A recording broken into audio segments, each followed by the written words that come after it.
अब तिमीहरूले हल्न नछ भने पनि हामी युवाले हल्लै पनि हामी त हल्लिन भएन त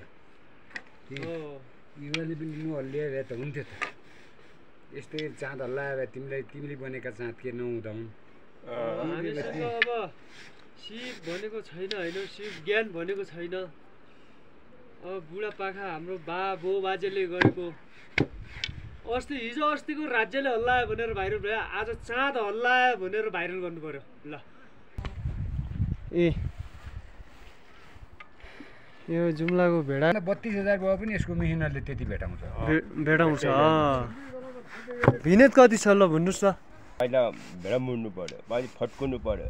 पछि छुन्नु पर्यो पछि आए त्यो पाउनु पर्यो काट्नु पर्यो पाउनु पर्यो पछि त्यो बुन्नु पर्यो छेउनु पर्यो मार्नु पर्यो अब हत्त हो क्या कामलाई त मूल्य पाउँदैन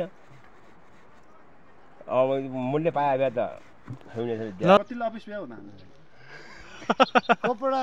फ्याक्ट्री फोहोर छ होइन कपडा फोहोर हुने त मान्छे फोहोर्छौ अनि के भएको हो है जुम्लाको सरकारले दिहा गरे कुपन पनि मेरो गइदो छ ल अब लागौँ त रनको ल